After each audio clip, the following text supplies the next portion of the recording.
सभी का JP teaching point में स्वागत है। आज हम पढ़ेंगे हिंदी का अगला चैप्टर और बीच में वीडियो नहीं आया, बीच में ज्यादा गैप रहा।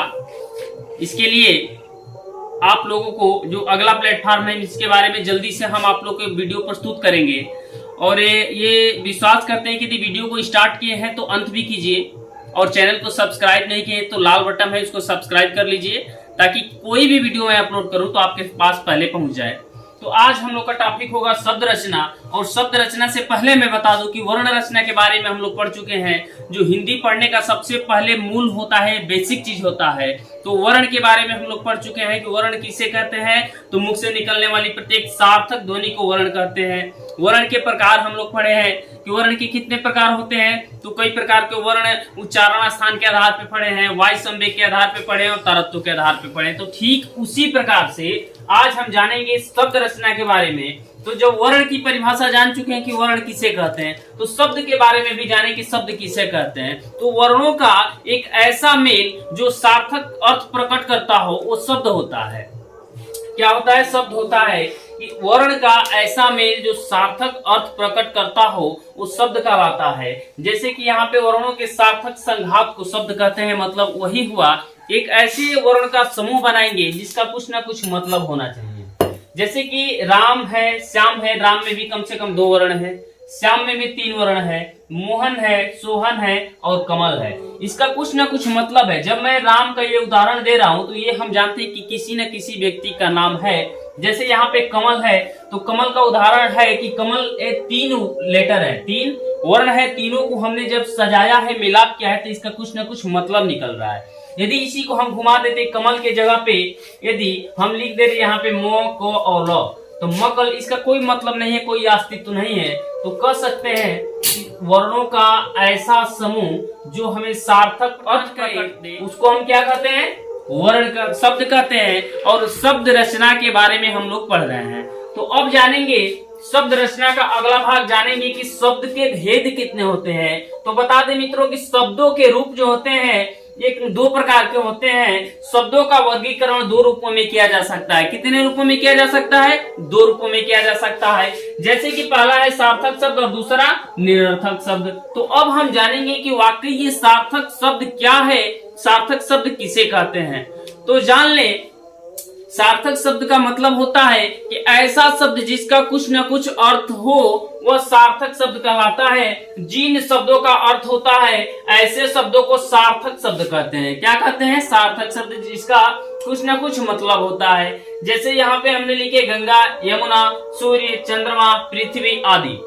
यदि मैं गंगा बोल रहा हूँ, एक शब्द है, तो इसका कुछ न कुछ मतलब है।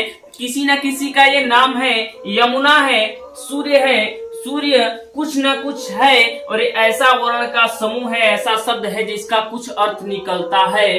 चंद्रमा कुछ अर्थ निकलता है, पृथ्वी इसका भी कुछ माने है, कुछ मतलब है। तो ऐसे शब्द जिनका कुछ न कुछ अर्थ हो, निकलता हो, उसे क्या कहते हैं? सार्थक शब्द कहते हैं। और ठीक इसी का उल्टा हो जाएगा निरर्थक शब्द, जिसका कोई अर्थ न निकलता हो। जैसे उदाहरण में ले लेंगे, जैसे कि यहाँ पे इसमें ले लेंगे कि कमल, इसका कुछ ना कुछ अर्थ है। यदि इसी को बदल दे, म कर दे, क कर दे और ल, इसका कोई अर्थ नहीं है, इसका तो कोई अर्थ है। तो कह सकते हैं कि ये सार्थक शब्द है और ये निरर्थक शब्द है। अब हम जानेंगे सार्थक शब्द। अब बारी बारी से पढ़ेंगे। सबसे पहले देखते हैं सार्थक शब्द।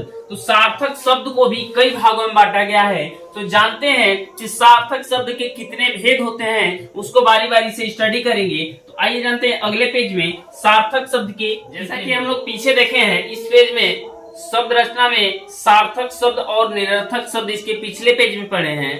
तो अब हमें जानना है सार्थक शब्दों के भेद की, सार्थक शब्द के कितने भेद होते हैं। और सार्थक शब्द के जान ले मित्र कि सार्थक शब्द को कितने माध्यम से पढ़ना है। तो पहला हमारा है किसके? रचना के आधार पे, किसके अनुसार? रचना के आधार पे पढ़ना है सार्थक शब्द को।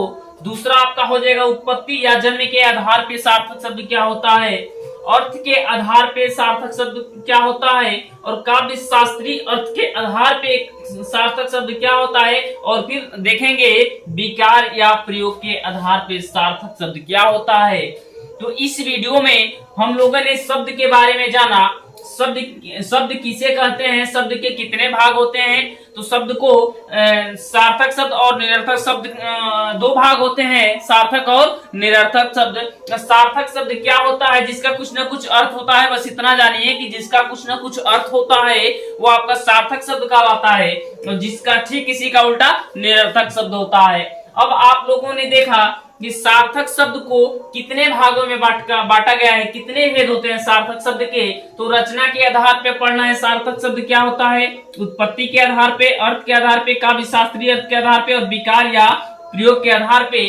तो मैं चाहूंगा मित्र कि ये वीडियो ज्यादा लंबा हो जाएगा, तो इसलिए अभी समाप्त करते हैं, और इसको सार्थक शब्द के इस पहले भाग को रचना के आधार पे अगले वीडियो में देखेंगे। पार्ट 2 में रचना के आधार पर सार्थक शब्द कितने भागों में बांटा गया है, कितने भाग होते हैं, विस्तार से पढ़ेंगे एक एक करके पॉइंट से। तो पार्ट नंबर 2 वीडियो आप जाकर के देखिए, सार्थक रचना के आधार पर सार्थक शब्द क्या होता है, कितने होते हैं, विस्तार से जानेंगे।